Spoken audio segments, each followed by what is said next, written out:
You are listening to A Scary State, and this week we're talking about New Jersey. So, Lauren? Yes, Kenzie? Let's get scary. Let's do it. Woohoo. Oh, I forgot to find a new phrase for today, so I'm going to use the one I used last time. I thought we were using the same one. Did we like it? I thought we liked it. Okay, cool. I wasn't sure if we were... Yeah, that one. So those of you, when you're listening, it'll be after Christmas. Mm-hmm. But for Mackenzie and I, it is before Christmas. Mm-hmm. And I'm wearing a skeleton shirt, and they're wrapped in lights, and they have Santa hats. It's my jolly spooky skeletons. I'm wearing a sweatshirt that says, drugs win drug war. That's very funny. It's from The Onion. Yeah, that makes a lot of sense. I saw it and I was like, I can't believe I'm about to do this, but I have to buy that shirt. You have to. So I did. I like it. It's comfy. I didn't cut the bottom yet. I'm trying it out. So we had our Christmas event this weekend for my mom's nonprofit, and I lent Mackenzie a sweatshirt, and she goes, I'm just going to ask, can I cut this? Just the bottom. And I was like, no, you cannot. I don't like it when it's all cinchy around my legs. Then don't pull it down that far. Well, but it's baggy. It's big. I get it oversized because I like big baggy sweatshirts. Well, yeah. So if I wanted to be, flowy or over my butt, which is uncomfy, it's like restricting. Yeah, but then if you cut it, then it's no longer covering your butt. Right. Right. Uh-huh. So then it wouldn't be big and baggy anymore. No, it would be. It just wouldn't be cinched around my legs. But then it wouldn't be covering your butt. I don't need it to cover my butt. I thought you wanted it to cover your No. butt. I want the exact opposite. Okay, well, that's where I was mixed up. Mm-hmm, I can see that. But anyway, the Christmas event was awesome. It was a lot of was. fun. Helped a ton of families. Got a lot of kids' presents. I know. We've seen each other so A lot. much. Aww. Wow. That's right. Yeah. Well, we don't have anything to catch up on, so you want to get into the facts? It's all you, girl. I get into the facts. Mm-hmm. I have the facts. You have the facts. All right. New Jersey's mammals include black bears, bobcats, red foxes, raccoons, and Tuckahoe masked shrews, which are similar to moles. New Jersey has plenty of granite, sand, and gravel for mining and is a leader in seafood production, particularly clams harvested off the coast. I did not associate New Jersey with clams. I wouldn't either because I feel like I associate Jersey with dirty. Yeah. And not that we think you're dirty. We know No. you're the Garden State, so you're beautiful, but still. Well, okay, I feel like I can, shit talk a little bit because I do have family that lives there. I do too. And my one coworker who's from there, what would she call it? Dirty Jersey. So I'm just going off of what the locals have said. My grandma knew a murderer there, Right. who I covered in our first New Jersey episode. So go back and listen to that. That was a good story. Oh, I know. Great story. I know. All right. Inventor Thomas Edison's early light bulbs, phonographs, Mm-hmm. phonographs, and laboratory equipment are on display at Menlo Park Museum in the town where Edison worked. It's like the original record player type of thing. Oh, yes. Mm-hmm. At Washington Crossing State Park in Trenton, visitors can see where George Washington and his army crossed the Delaware River and launched a successful attack on the Haitians? Soldiers fighting for the British Army. Definitely not the Haitians. That's Nope. for sure. That word sounded familiar, which is why I said it. But yes, it's not right. The Delaware Water Gap, a river valley that spans the border between Pennsylvania and northern New Jersey, was quite the destination in the 1800s, drawing city folk to area resorts to enjoy nature and escape the heat. It was also a settlement for the Lenape Native Americans and a frontier in the French and Indian War. Within the Water Gap, you'll find 40 miles of the Middle Delaware National Scenic River for your kayaking, canoeing, rafting, and tubing pleasure. There are also 100 miles of hiking trails, including 27 miles of the Appalachian Trail. I did see that when I was doing research. I saw the Appalachian Trail goes through there, and I was like, oh, no, I can't. The Great Swamp, located in north-central New Jersey, contains over 6,000 acres of freshwater wetlands that are placed under federal preservation when... The Great Swamp...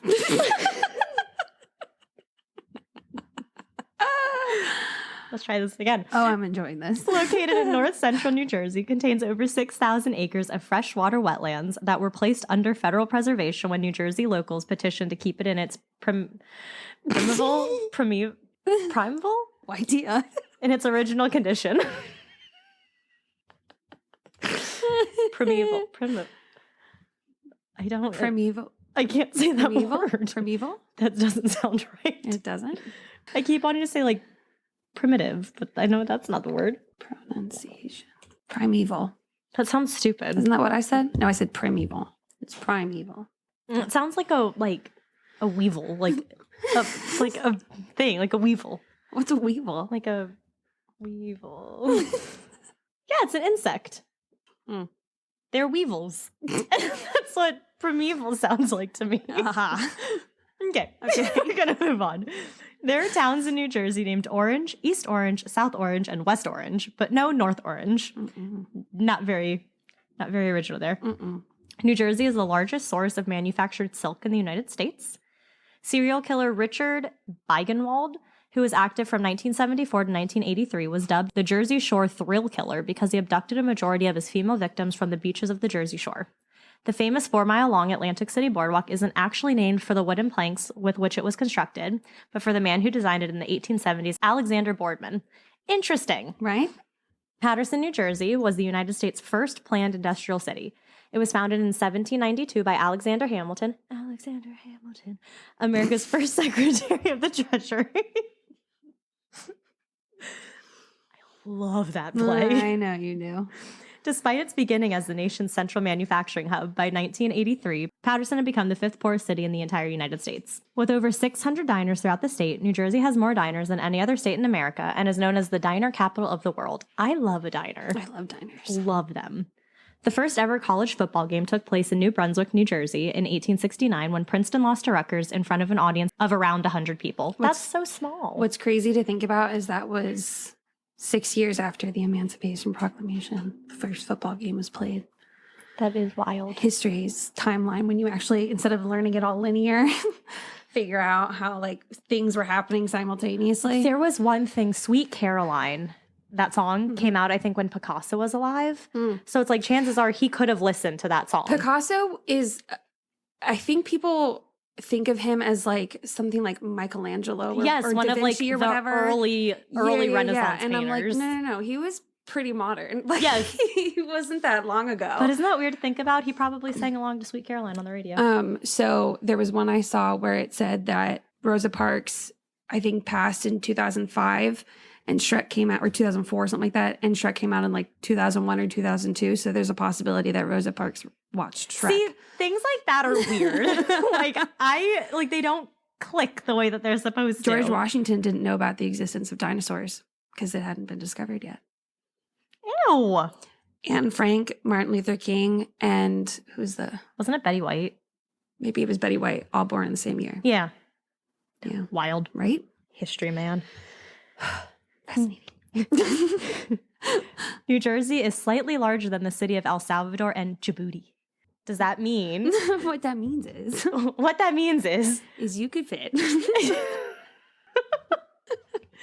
The world's first dinosaur statue was discovered in Haddonfield, New Jersey in October of 1858. It was the first complete dinosaur skeleton to be found and the first to be publicly displayed as well. See, I'm pretty sure, what's his name was dead by then? 1858. Washington? Mm-hmm. Probably. That was before the start of the Civil War. It hadn't happened yet. I don't even think we had most of our West Coast yet. Oh, yeah. He died in 1799. Yeah. Like way before this. Well, actually, this only was 59 during years. like westward expansion, which is probably why no, it was in New Jersey. Just kidding. That's not West. Not really, no. New Jersey is also the leading state for the development and manufacturing of flavors and fragrances. I thought that was cool. Ooh. New Jersey is located about halfway between the equator and the North Pole on the eastern coast of the United States. That's cool. Isn't it kind of weird to think about, though? Because, like, for us, it's so way up north, there. Yeah. But really, like, long-wise, it's the middle. Yeah. It's weird. In 1991, New Jersey terminated ocean dumping. To bring about the shift of ocean dumping to a more sustainable and environmentally friendly way of discarding the waste, the state had to spend more than $100 million. Could you imagine how much of a better position we would have been in if we had invested on all these different environmental things when it probably would have been cheaper to do so? Well, no one cared about the environment then. New Jersey did. They did. They did care about the environment. But we didn't listen. No, we never do. Do you remember that commercial when we were kids about, it was like the first time I'd ever really started seeing things about global warming. And it was talking about, it was like this train that was coming, and there's like an old guy, and it's like, it's not going to affect you. And then it moves out of the way, and it's someone like our parents' age. It's like, it's not going to affect you. But then like there's a little girl standing there, and that's who the train is going to hit. So while the older generations are fine, and yeah, it's not something you have to worry about because you'll probably be long gone, but it's your children and your children's children who would have to suffer. You don't remember that commercial? No. I do. Gave me goosebumps. That sounds so bad. I mean, it got the point across. To little kids. Yeah. To adults are probably like, well, it's not going to matter to me. Commercial told me. I'm like, wow, our parents are just letting us die in front of a moving train. I always thought the biggest thing we had to worry about was the sun like exploding. Yes, I thought that was absorbing more us. of an imminent issue than it turned. That one I do. Right, that one we're fine. Yeah. Like, it's going to be our... Now, in that point, we're the parents in this situation where it's like, well, it's not going to affect us. Speak for yourself. But it's going to affect our kids. Well, we can't really do much about the sun exploding. No. So No, right. No, we can't. I think that one is out of our hands. That's why when the day comes... Sorry. That's why in 2012, when we thought the world was going to end, Mhm. I was still at home because I was like out of high school. So I was living at home. So I was telling mom about it. I was like, well, what if it happens? Like, you know, what's going to happen to us? And she goes, well, you can come and tell us. But by the time you get there, you'll be like, and then you'll die. I was like, thanks, mom. She's not wrong. Like when I was really scared about getting my wisdom teeth out, I was like, what if I don't wake up from like going under? She goes, well, then you won't know that you didn't wake up. I mean, she's not wrong. She's not. But then when they were putting the little thingy on my finger, it was like, beep, beep, beep, beep, beep. I was like, I'm sorry, I'm really nervous. All my mom's doing. Yeah, I don't know if Donna's the best at quelling anxieties. Yeah, no, not really. It's okay. All right, Mackenzie. Yes. What have you got for New Jersey? All right. The jazzy. The jazzy. Going to the jazzy shore. Actually, we are, though. So today's story is about a man who wrote about ghosts along the beaches of New Jersey and how his house is now believed to be haunted. Okay. So we have ghost stories written about real ghosts and the writer who may be a ghost who haunts his own house. Okay. Yeah. Okay. Yep. Mm-hmm.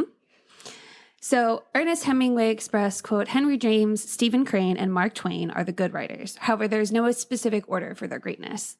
Stephen Crane, the 14th and youngest child of Methodist clergyman Jonathan Townley Crane and Mary Helen Peck Crane, was born in Newark, New Jersey. I'm sure they'll be mad about that one. What, Newark? Saying New York. Oh. Despite the absence of the once standing brick parsonage building on Mulberry Place, Crane's presence in the Garden State is commemorated by the unassuming wood-frame seaside cottage at 508 4th Avenue in Asbury Park. It's not Asbury. There's no way. I can't bring myself to say Asbury Park. Going to Asbury Park. Asbury sounds a lot better. Asbury. If it's Asbury, then we're sorry for multiple reasons. Yeah, I kept checking it too to make sure it wasn't Ashbury, and it's not. It's Asbury. Well, now I'm going to say it different every time. You'll know which park we're talking about. It's that one. Yep. Asbury. Yeah. Mm-hmm. In the summer of 1883, the 11-year-old Crane, along with his widowed mother and older sister Angus Crane, moved to this cottage. Crane began writing at the age of 4 and had several articles published by the age of 16.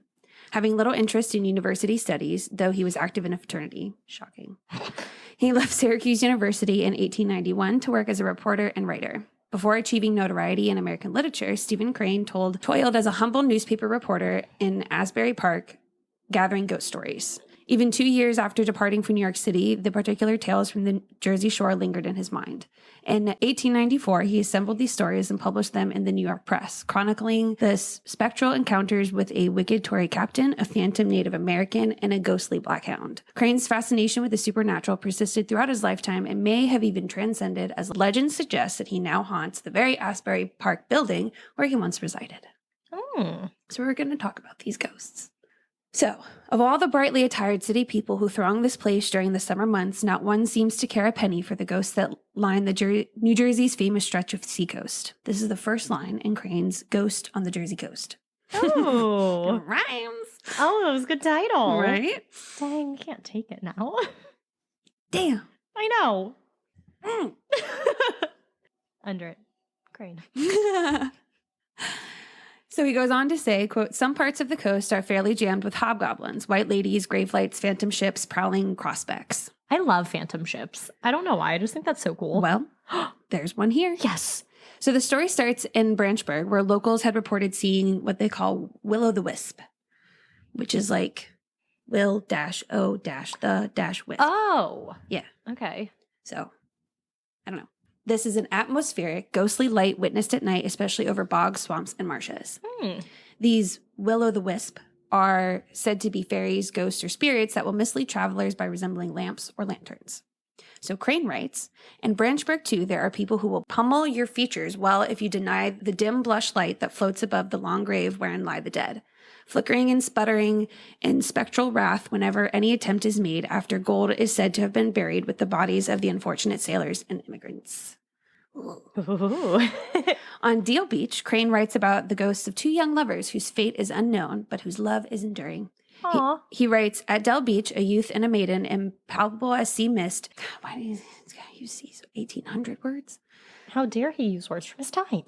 Perambulate. What? I don't know. Perambulate? That sounds good. Okay. To and fro on the bluff, keeping their lovers tryst while the wind swirls in the branches of the solitary tree and the stars shine through their forms of air. That's beautiful. Right? At Shark River, you may catch a glimpse of the sails of a horrific pirate ship that curses the waters in search of its next victim. Crane warns, quote, if you go into the Huckleberry region back of Shark River, you better not scorn the story of the great pirate ship that sails without trouble in the 12 inches of water and has skeletons dangling at its masts' heads. Terrible faces peer over the bulwarks and confound the visions of anyone who would witness the phantom movements from the shore. Dun, dun, dun. Ooh. In addition to the ghost pirate ship, Yes. there is said to be a phantom Native American who, quote, stalks through the land at night looking for his fair young bride. Oh. Crane writes about a group of young men who were drunk on Applejack and used their liquid courage to confront said Native American spirit. Is it like Apple Jack Daniels? I don't know, it just said Applejack. And it was in quotes. Oh. So Apple flavored Jack Daniels. I also put it in there with quotes. Not that anyone can see it except for me, but you know. I know. You know it's there. Mm-hmm. So when the group got closer to the ghost, it turned, staring at them with a beaming gaze and a, quote, stiletto-like glance, which went straight through them as if they had been made of paper. Needless to say, the man ran away absolutely terrified. Good. Mm-hmm. Crane writes about a witch's laugh that skims the waters in Barnegat and echoes throughout the marshes. Quote, in the little villages of the fishermen south of here, near the salt marshes of Barnegat, a man had better think 3 times before he openly scorns the legends of phantoms. Near Barnegat Light, wicked fishermen engaged in doing that which they ought not to do. Hear eerie chuckles, and upon looking up, quickly see an old crane who chuckles at them for a moment and then goes off, looking back occasionally to chuckle. Ew, I would hate that. Uh-huh. At Long Beach, there's a legend that a knife-wielding Tory, which is an American colonist who supported the British during the Revolutionary War. I didn't know that. I didn't either. So there you go. Traitor. Who seeks blood from the throats of new victims. Fishermen have reported visible yet pursuing footprints upon the sand, which would chase them until they reach the safety of their home. Crane writes, at Long Beach, where men deep in slumber were killed by brave refugees and Tories from New York, few fishermen care to lie and sleep, for then the gray specter of the Tory captain, hideous from the ancient crimes, comes and holds a knife at the throat. When they flee, they hear feet crunch in the sand at their heels, and no matter how fast they run, they cannot shake off this invisible pursuer who follows them into their threshold. Ew. It's like the thing, like, you know, when you run up the stairs from your basement, yes. you hear something behind you, but it's just like the stairs making noise. Oh, I always assumed every time I ran upstairs, no matter where it was, if it's dark, there is a hand that is following me up the stairs and will not stop. Sometimes if I get to the top, it'll be okay. But a lot of times if it's also dark in the hallway, then it's in my room. And you have to be door. in the room. Yeah. I love those videos on like YouTube and stuff. I guess TikTok as well, where someone's running and then you see like the figure wearing like a black outfit chasing them. They're so funny. You haven't seen one of those? It's like the whole fear thing. So someone will like look around, they turn off the light, and they start sprinting, and then out of the shadow, someone's wearing all black and starts sprinting after them. That's terrible. It's so funny because it's like the thing that all of us grew up imagining. Right, which makes it terrible. It does. I'll show you after. Okay. The late 1800s is the only time when people have reported seeing ghosts along the coasts. Kathy Kelly, owner of Paranormal Books and Curiosities on Cookman Avenue in Asbury Park, said, quote, "You tend to see more reports of paranormal activity close to a large body of water, and Asbury Park is near the ocean. A lot of activity takes place in resort towns that have a high turnover population. My theory is that people have real emotional ties to the places they spend their leisure time at, and they have a lot of emotional highs and lows there. Asbury Park's history, while not extremely long, is fairly deep and it's fairly unique." Michael Pabian, a co-director of South Jersey Ghost Research, agrees with Kelly that water tends to fuel paranormal activity, saying, quote, "It's more along the lines of water and a natural energy, and where there's energy, there's spirits. They use the water as fuel and energy to help make themselves manifest into natural energy on Earth." I've heard that before with the water thing. Mm-hmm. More than just like you have the beach, but then it leads into the boardwalk, which leads into other things that are along the boardwalk. So just all water. Well, right, because it's like all right next to each other. Yeah. So Asbury Lane's bowling alley is haunted supposedly by the shipwreck of the Morro Castle. The SS Morro Castle, a luxury cruise ship named after Havana Bay's Morro Castle fortress, launched in 1930. The idea was that they would bring rich people back and forth Yes. to Havana. This is before the Bay of Pigs, so we were still allowed to go there. Okay. Your daily history lesson, everyone. On the night of September 7th, 1934, Captain Robert Wilmot died of a suspected heart attack. Shortly after, a fire engulfed the ship, spreading rapidly. A single SOS signal was sent before communications were lost. Passengers and crew were faced with the choice of jumping or burning, with only 6 of the 12 lifeboats launched. Tragically, only 85 passengers made it into the lifeboats, and many died upon the impact with the water. Apparently, there was enough room for 408, and that was more than there was on the boat. The ship was declared a loss, and 135 passengers and crew lost their lives. The abandoned Morro Castle drifted ashore near Asbury Park. Pabian reported having his own personal experience at these lanes. He has felt as if someone was holding his hand, and he's also seen spirits walk up and down the boardwalk. Near the Paramount Theater and Convention Hall, Kelly said that there's an African-American naval officer on the boardwalk, and multiple people have said that they witnessed the spirit glide through the crowd, and no one seems to notice him or look his way. Ew. Yeah.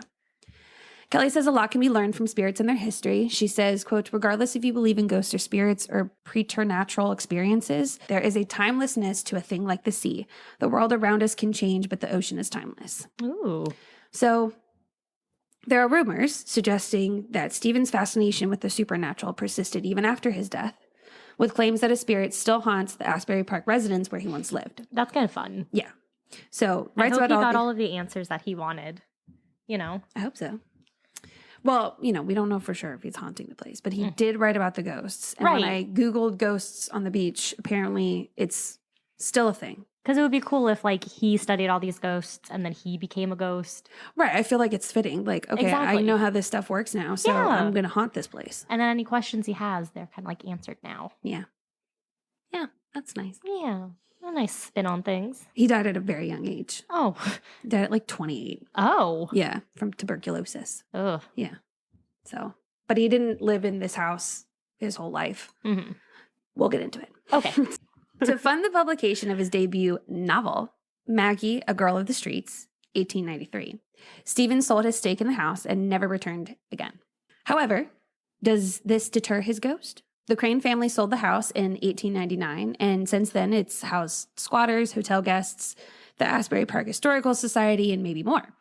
Over the 130 years since Stephen left, the building has witnessed numerous ghostly encounters. Visitors often feel an eerie presence throughout the house, with passerby claiming to see a woman in the attic window. These supernatural experiences extend beyond visitors, reaching residents as well. During a birthday celebration, Chris Hayes, son of a former homeowner, experienced a mysterious incident when a fireplace shovel fell and struck him on the forehead. Another tenant on the second floor encountered a Victorian-dressed gentleman in her room, while an empty house echoed with unexplained footsteps and a woman's voice asking, "Hello?"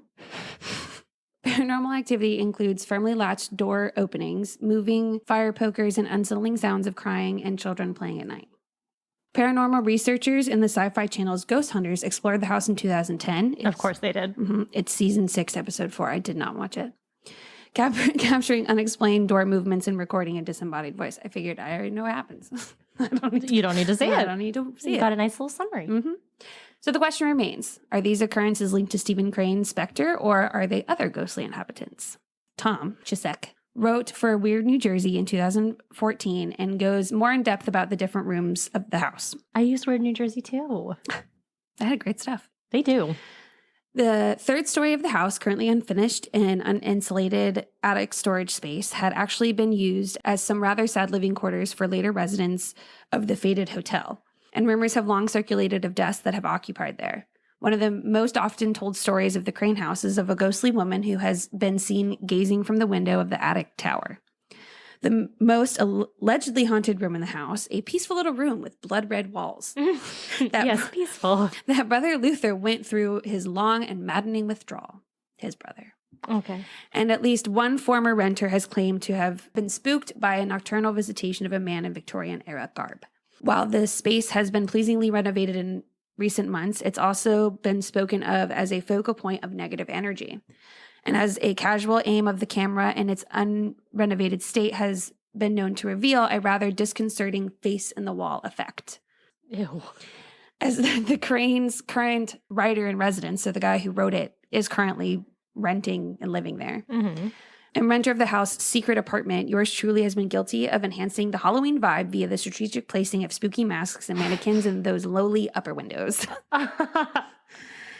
This correspondent and his wife had both attended numerous public events at the Crane house before the prospect ever arose of our moving in here. But although we weren't exactly strangers to the premises, there did occur a brief getting acquainted period, which certain doors of the adamantly drafty and settling old place would spontaneously swing open or shut or be found unlocked upon our return from brief errands. Plaques and pictures had gone bump with the night. Chairs had even been heard to scrape across floors of unoccupied rooms. And our cat has been intrigued by an antique closet door that's creaked open when she stopped and stared at it. I don't like any of those. No. Like, I can't attribute most of those to, it's just the house settling. Those are your typical house noises. Right. No, they're not. Mm-mm. So the most infamous story that seems to happen at this house is Tom goes on to tell the Daily Record, quote, "There's the curious fact that you just can't keep a bottle of scotch in the house." By which I mean that any time we've had some of the noble nectar here at this one time stop on the temperance tour, we found the bottle intact but mysteriously drained of its contents, even when sealed and packaged inside a gift box. So I tread lightly beneath the parlor portrait of Mrs. Crane and keep watch over Arbutus Cottage as I burn the midnight oil through the wee and witching hours of the overnight. That's kind of fun. Yeah, I thought so too. It's really cool. I didn't find too many like blogs with comments. I even tried hauntedplaces.org, but they already had said what other people had said. And the one person commented was like, yeah, we stayed there once. It was creepy. Why? Thank you. Mm-hmm. It's like, thank you so much That really for gives your a lot insight. of context. Like, goddamn. So This place doesn't sound too, like, bad. no. And even like the Kelly girl that the owner of the store says that, like, you know, not all the ghosts on the beach are bad spirits. Right. So yeah, it doesn't seem like a bad house, Right. so to speak. So he said at the end of his article that after some time, he thinks that now that the spirits know that his wife and him don't have nefarious intentions or whatever, it's apparently settled down. Oh. So This seems like good ghost roommates. yeah, seems like good ghosts. Yeah. I like good ghosts. So yeah, that's Thomas Crane and his ghost stories and his haunted house Wow. on a beach. I like that. Yeah, thought that was fun. Ghosts on the coast. Ghosts on the coast. Well, nice. This one doesn't seem too bad. Thank you. We could go to this one, like look at it. Mhm. Probably couldn't go inside, but you know, Mm-mm. if people live there, this wouldn't work. But No, so apparently most of it is like a museum, and you can look around. Where this person lives is like, I think, tucked somewhere hidden. Yeah, doesn't live in like the house. He lives in something that's attached to the house. oh, okay, Yeah, I think. I'd like to walk around it. Yeah. So there you go. There you go. Yeah. So what tea are you pouring, Lauren? See, I think we're gonna stick with this one because it's the only thing that we know that rhymes. Well, yeah, and all the other ones just don't work. There's 4 in, but I can't think of a way to make that work. No. Because you have to put it so that they're next to each other. Yeah. So I was like, oh, Storin. And I was like, That's not a thing. I was like, what's your store in, Lauren? Like, that's stupid. What are you storing, Lauren? What story are you storing, Lauren? What story are you storing, Lauren? We'll workshop it. Uh-huh. All right. So there is a 10-mile road that stretches through West Milford in Passaic County that holds a very eerie reputation and has been dubbed the scariest road in America. Of course. Of course. Google Maps even labels it as the haunted Clinton Road. Could you imagine if you were a haunted place and they're like, it's haunted, but I mean, it's not the most haunted. Yeah. Like, That would how suck. shameful would you feel? Because everything is the most haunted except for you. You're just not haunted enough. You don't even get the participation trophy. Right.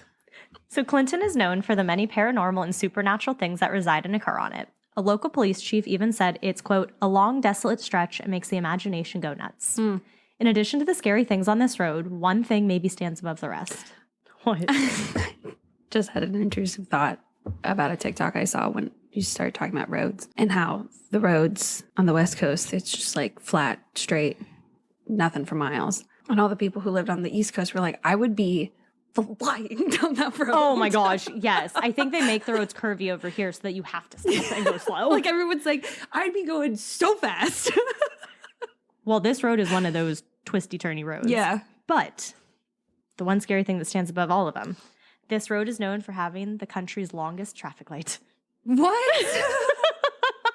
A light that can stay red for 5 minutes and 33 seconds. Which I would like to say is in close competition to the one near me where I counted the rotation 4 minutes. The one to get out of my neighborhood, that's 5 minute late. It sucks. I hate them so much. It makes my blood boil when I'm just sitting there. I'm like, why are we not moving? Like if it were equal times of everything, but no, there will be so many people in the turn lane and the straight lane has not a single person in its green. I'm like, this doesn't make sense. It has typically more people. Yeah, but it doesn't at the time that I'm driving and I get so mad. Yes, but. And I have started at that really long 4 minute light. I was like, well, if I go straight, then I can U-turn. Well, I didn't know I could U-turn, so I thought I had to turn into this neighborhood. So I did that yesterday. The damn person in front of me, I don't think knew how to turn. And so they just sat there. And all these cars are going. I was like, you've got to be freaking kidding me. I was like, I could have sat at the damn light and made it home faster. Oh, man. No good deed. But then I found if I go just a smidge further, there's the U-turn. Oh, good. Okay. Crisis averted, but oh my God. Oh, my God. All right. So now let's get into the real things that make this the most haunted and paranormally charged road. So on this road, you will find 2 bridges. These bridges are located right near a very sharp turn known as Dead Man's Curve. Oh, that's a good name. So this curve comes up, again, very quickly, but there are no, like, arrows pointing to you to tell you that you're turning. Yeah. And so a lot of people have, like, kind of gone off of it. It's like a little cliff. Oh, my God. So there are a ton of, like, memorial plaques and, like, crosses and stuff in that area because of how many people have died at Dead Man's Curve. Oh, that's... Not great. No. And they haven't put signs because? I don't know. Okay. They just haven't. Usually after a few of those. You would think. You would think. In. So one of these bridges is known as Ghost Boy Bridge. And you guessed it. It's haunted by a ghost boy.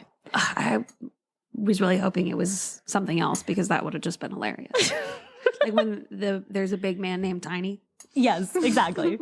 So there are a few versions of the story for how this little boy got here. One story says that he was sitting on the edge of the bridge when he fell into the river and drowned. Another story says that he was challenged by his friends to stand on the bridge as they drove to Route 23 and back. You know what that makes me think of? The reservoir. Oh, yeah. That was very dangerous what we did. There was a reservoir in our town. And you're not allowed to swim in those. You're not allowed to. And you would walk down a really creepy dirt path in the woods. Yep. And then you come out to the reservoir.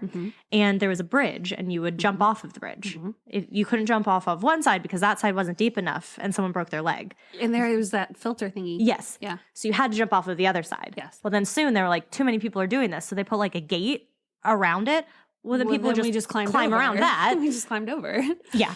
Not great. No. But we had a great time. There's we had so much fun. fantastic pictures. Because you would jump off of it. Oh, Maybe if I remembered. Was it with you And we were with my mom, and it was like the first time we were going, and we weren't really sure how to get there. And we took by far the longest way and had to walk much further than we had to drive. And then we got stopped by the cops, and they asked why we were there.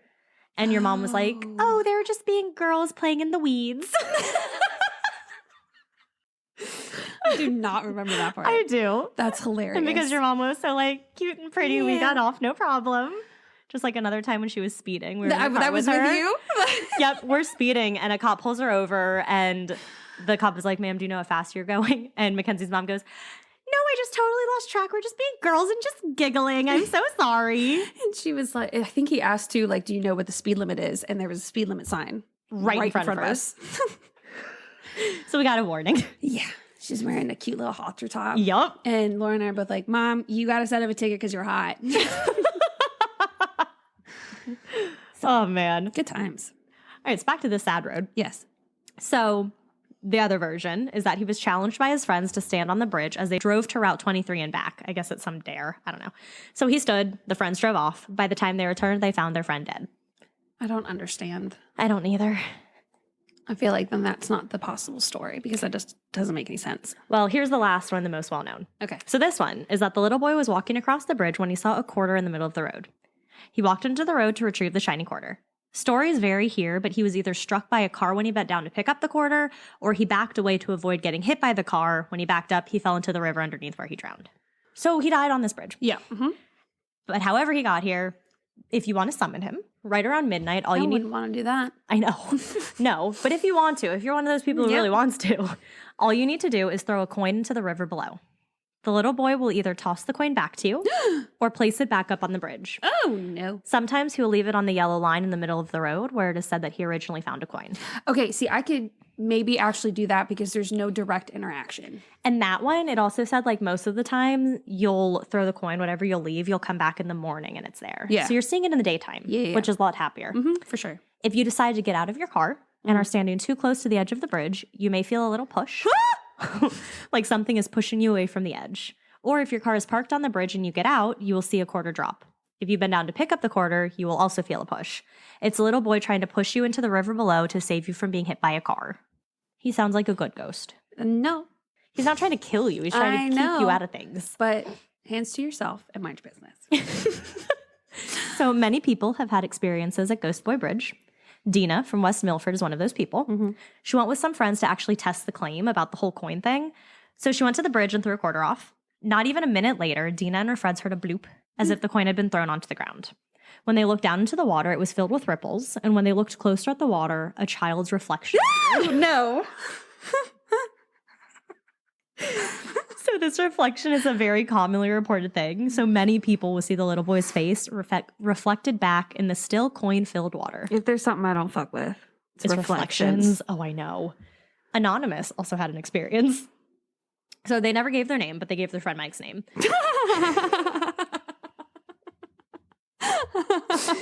So they said that they and their friend Mike were going to a movie and had to take Clinton Road to get there. They stopped on the bridge while Mike filled the person in on all of the stories of the road, the bridge, little boy. Now I got a movie to get to. Let's go. Right. So it's around 8 I miss the previews. I know. The best part. I love the previews. It was around 8 p.m. when they were passing by, so they threw a quarter off the bridge and headed to the movie. They were returning home around 11:30, and Mike wanted to show the main person the kid's name that had been written on the side of the bridge. So the little boy's name is written somewhere. Yeah. As Mike was saying the boy's name, a quarter or something metal was thrown hard against the window of the car. The guy and his friend Mike sped away from the bridge. And so note, there are actually 2 bridges near Dead Man's Curve, both with rivers filled with coins, but it is believed that the one closer to the curve is the little boy's bridge. At the further bridge, you'll see a waterfall. Use that knowledge as you will. What? There are 2 bridges. If you want to find the boys' bridge, don't go to the waterfall bridge. Got it. Go to the other bridge. Okay. I was like, is there something like secret hidden meeting of a waterfall? It's a legit place where water falls. Uh-huh. Yeah. And what is a haunted road without some ghost cars? Yeah. Yeah. A ghost Camaro has also been seen driving around the road. Apparently, the blue 1988 Chevy Camaro was being driven by the ghost of a girl who had died in a crash in 1988. She was zipping around a turn, didn't make it, and crashed into the cement dividers, dying instantly. If you mention her name or anything about the crash while you're driving on the road, it is known to trigger a manifestation of the girl, and you may see a blue Camaro drive by. Another ghost car scene is a pickup truck. Other times, floating headlights not attached to a car are seen, so just the headlights.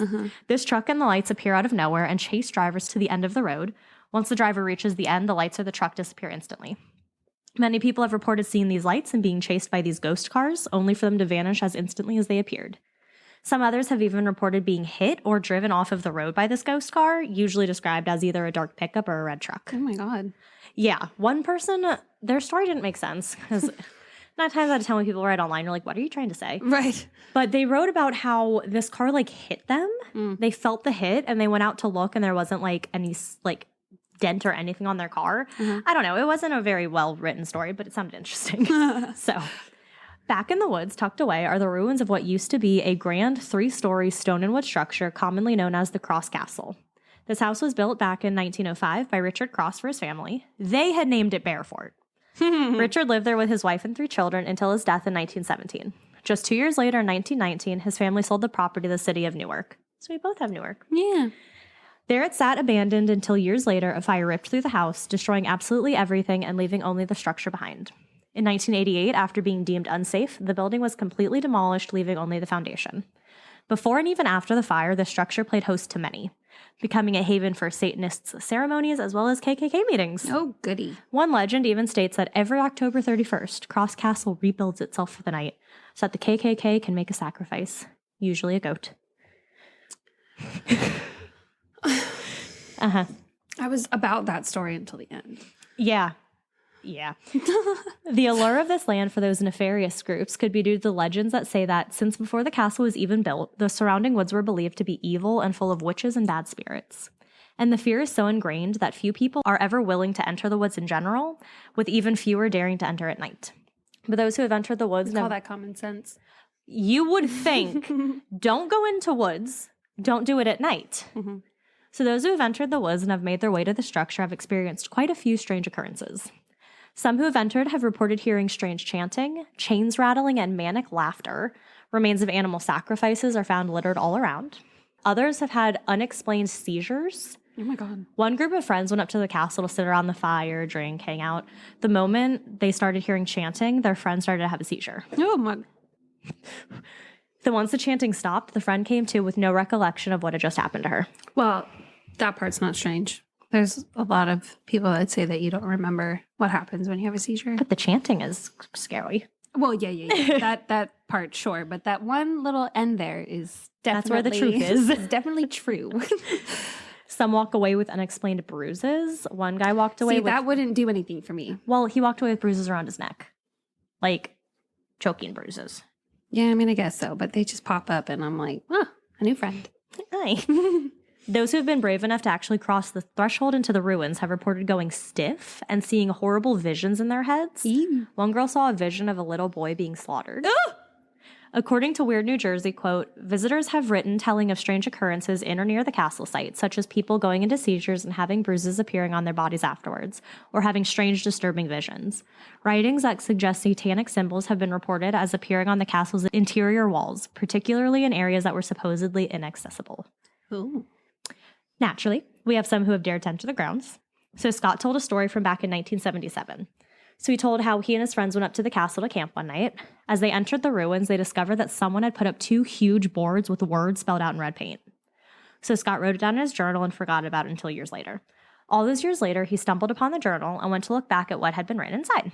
When he opened the journal, he realized that what he had seen in the ruins all those years ago and written down were writings of Anton LaVey of the Church of Satan. What he transcribed matched what was written in Lex Satanicus. Scott went on to say that the tales of Satanists in the woods are fact. Someone who goes by the username U101 said that this castle had dungeons where many bodies were found before it had been demolished. U101 said that Satan worshippers in the KKK were active and dangerous around the castle. They warned to never get out of your car in the area, especially at night.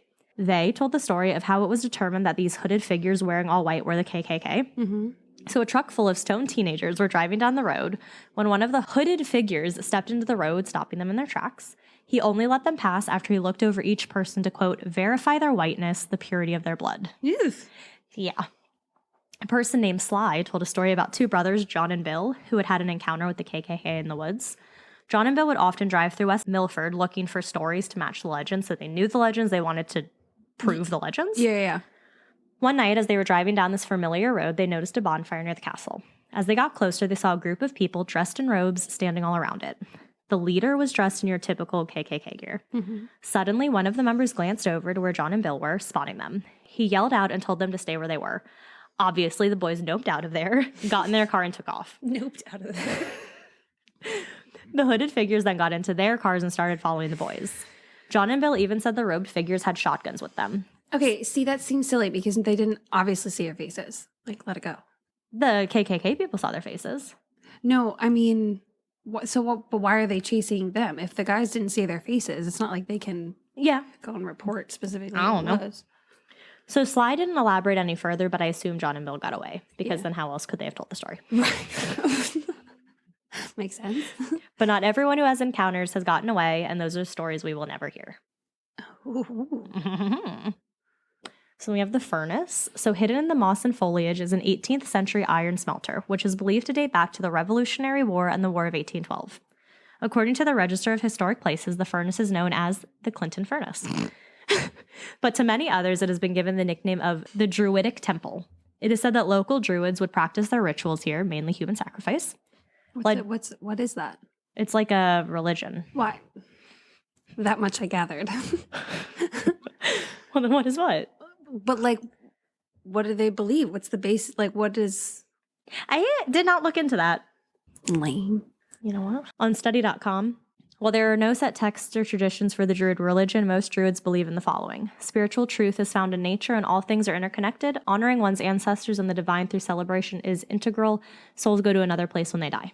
Okay. So it sounds very spiritual. Yes.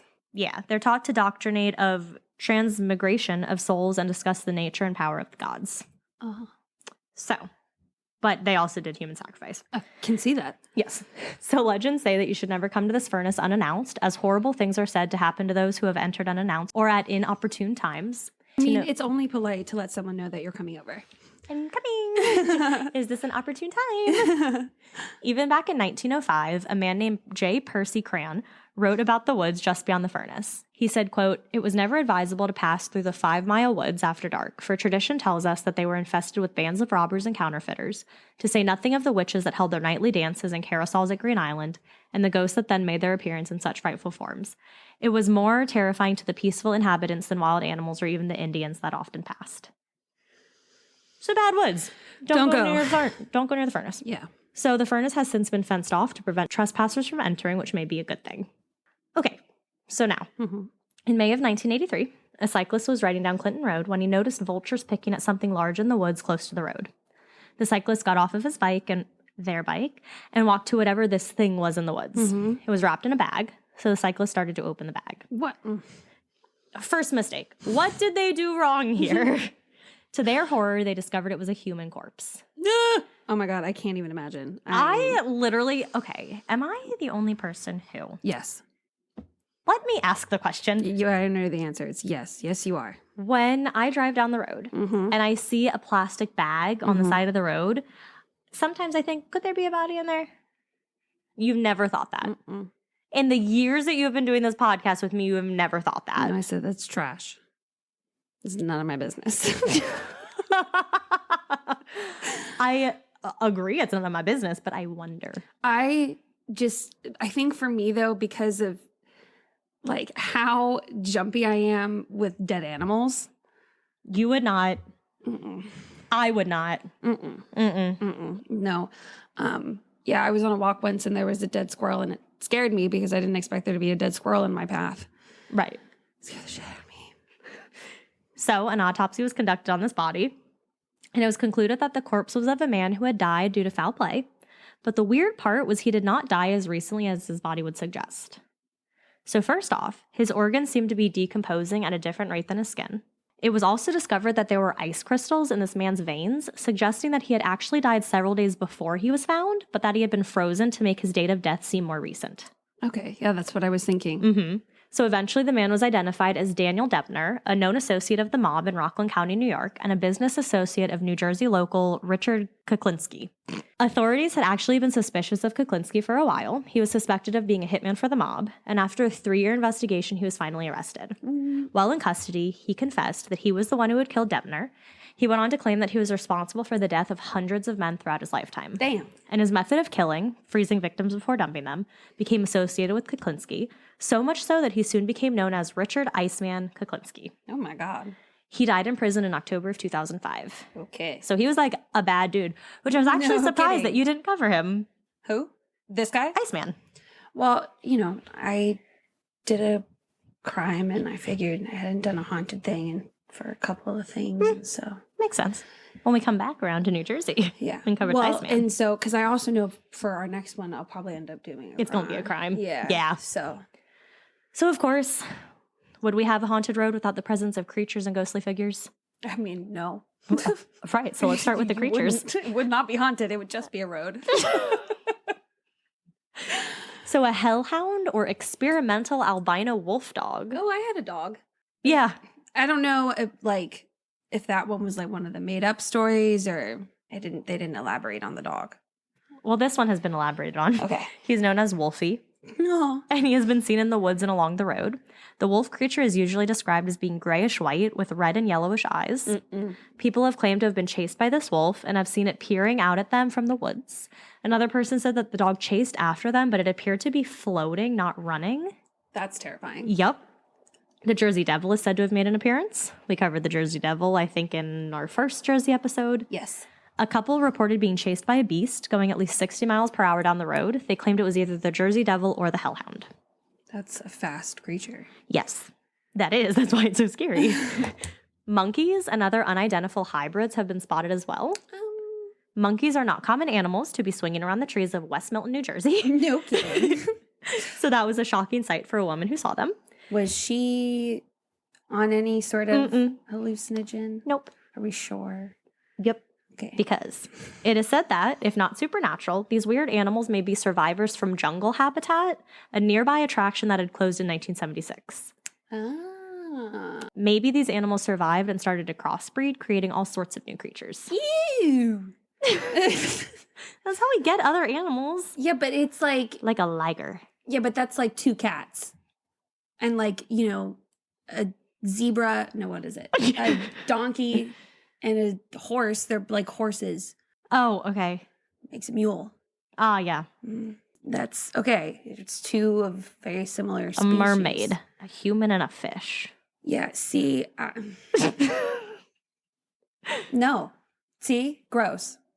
Yeah. Like imagine a monkey and a tiger. Like what the fuck is that going to be? A miger. Yeah, but like what is that going to look like? Or a tunky.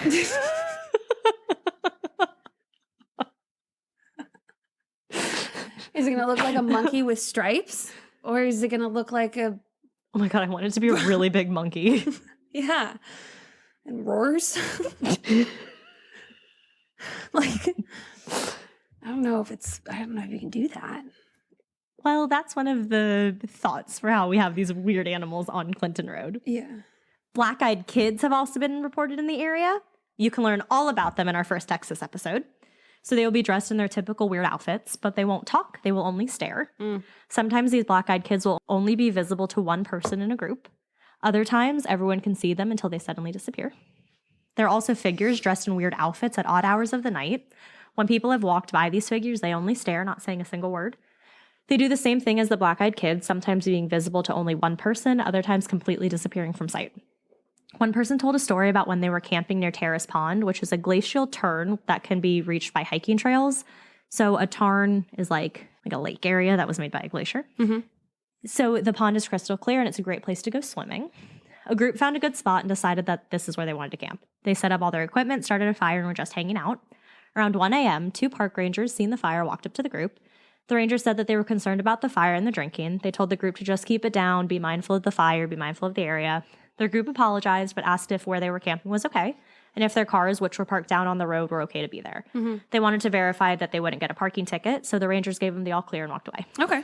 The next morning, as the group made their way back to the cars, each car had 2 summons. West Milford Police and Newark Watershed authorities approached the group and asked why they were there. The group said that they had been camping, but that they had been given the go-ahead by the park rangers last night. Your face. We weren't real. The authorities looked bewildered. The group went on to explain that they had spoken to 2 park rangers who told them that their cars were fine where they were and that they wouldn't be fined. This is when one of the Newark watershed authorities spoke up and asked what the rangers looked like and what they were wearing. When the group answered, they were told that rangers don't patrol the area anymore, and that the 2 rangers matching the group's description had actually been killed while on patrol in 1939. And they're not the only group who had run-ins with these 2 park rangers. And then naturally, there have been many reports of UFOs on Clinton Road. Mm-hmm. People have reported seeing lights, tons and tons and tons of lights low in the sky that just suddenly vanish. Others have reported seeing blue, red, and white lights in the trees that will keep pace with them as they drive. When the cars stopped moving, so did the lights. Then in the blink of an eye, the lights vanished. Mm-hmm.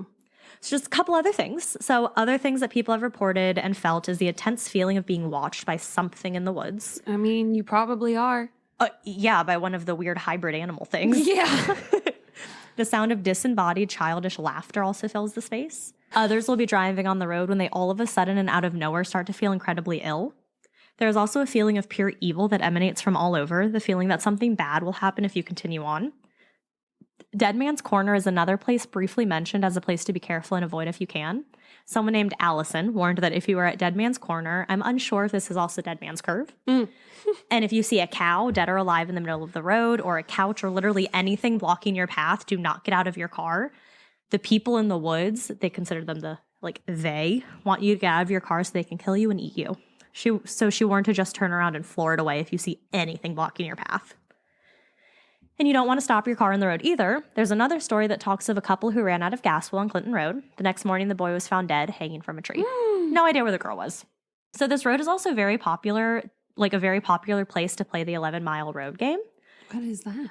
So if you want to hear about this one, go back to our first October and our Haunted Games episode. I talk about the 11-mile game. Could you remind me so So that I don't have to go do that? So it's the 11-mile ritual, and you find a road that's 11 miles long. This one is 10, so perfect distance. And each mile, something different happens. So the first mile, you're kind of fine, but it gets a little chilly. So it says the first mile, turn your heat on. So mile 2, you're going to be very, very cold, so your heat's going to turn on. Mile 3, it's your radio will turn on and it tells you not to turn your radio off. Mile 4, you'll start to see things in the woods. Mile 5, you'll hear whispers in your back seat, but you're not supposed to look. All of this stuff. So the point is to get through all 11 miles, and at the end, your wish will be granted. So this is the rabbit hole I told you I went down of watching YouTube videos. Oh, Lordy. I watched one guy, can't remember his name, but he did the road. He was very annoying because he was talking to his followers and was like, guys, this is so weird. Guys, I'm driving down the road. Guys, I think I just saw something. I'm like, can you stop? But so he kept saying all this weird stuff, and he was yelling a lot, and he was kind of very annoying. But nothing really, all of the things that were supposedly happening at each mile point happened to him.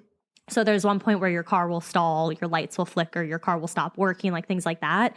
And so all of that was happening with him, but it's hard to tell if when they're showing the lights flickering, if they're flickering the lights. Right. Or if they show the radio moving, if they're controlling it. Right. I watched another guy, also kind of didn't like him. They made really inappropriate jokes, but jokes to the point where I was that's literally not even a joke. Anywho, so I watched that one too. They also had a lot of the same stuff happening where the car stalled and the lights flickered and they couldn't get the car to start again. Did he lie? If you have a push to start car, could that be stick shift? No. Okay. Because this one guy had a push to start car and then it was stick shift. He was saying, I'll have to watch again. I mean, it can be a push to start and a stick shift, but one does not have to do with the other. Right, no. Okay, but it can be a push to start car and it can be a stick shift. Yeah. Oh, okay, then maybe he wasn't lying. Yeah. But anywho, both of these 2 dudes went down the road and said all this weird stuff was happening to them, and they both did it on Clinton Road. And they're like, this is the scariest road to do it. The second video I watched, they didn't even finish because they were so scared. So anywho. Wouldn't even have started. No. But yeah, so this is a very popular road for people to do the 11-mile ritual. Got it. So to end it, let's end with a quote from a cop out patrolling the road. Oh, lovely. When asked why he was out on such a scary road, he said, quote, "I'm only out here because I have a gun." So when I picked the topic, I didn't know how popular or well-known it was. So sorry if you want to read more. There are plenty of articles out there, most of which things I covered. Yeah. But if you want to hear even more, Weird New Jersey presents Tales of Clinton Road. Ooh. So a whole book just of people's experiences. Wow. Some of them I did include in here, a lot of the experiences I got from Weird New Jersey. Yeah. About people who had experiences. And then what I thought was really funny, so a movie came out on June 14th, 2019. Okay. It starred Ice-T. Oh, and was produced by Noel Ashman and Steve Stanulus, directed by Steve Stanulus and Richard Gierko. So according to a synopsis, a widowed firefighter's wife goes missing. Well, I guess he would be widowed if she went missing, but she would have to be dead. A widowed firefighter's wife goes missing on the haunted road. Unlike the motorists and cyclists who frequent the winding road, this fictional firefighter must unlock Clinton's road secrets if he wants to get out alive. I have not watched this movie. I just found out this was a movie today. I'm still stuck on the widower's wife goes missing. Yeah, a widowed firefighter's wife. So is he the widower because his wife is missing, or is she widowed and now she's a firefighter's wife?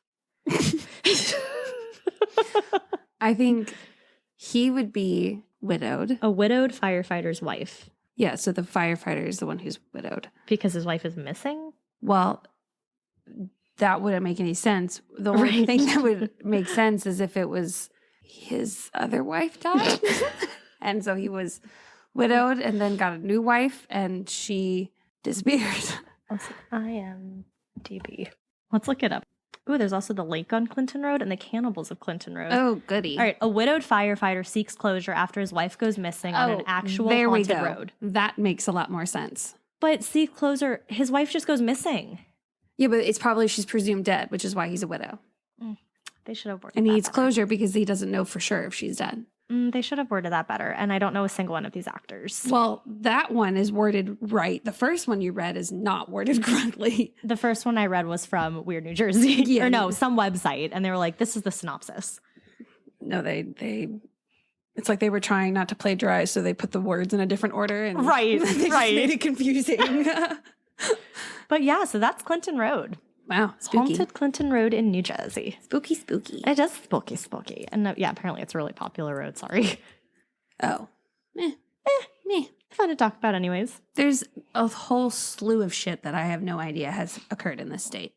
Right. So, Weird New Jersey is our best friend. yes. So as always, thanks for listening. Yeah. We saw someone rated us on Spotify. Oh, we did? I did. So if that was you, let us know. Yeah. Thank you. And we'd love to send you a sticker. Yeah. So continue to rate and review us. We'll continue to send out stickers. And, write scary stories. Yeah. Yeah, pretty much. So stay scary. And stay safe.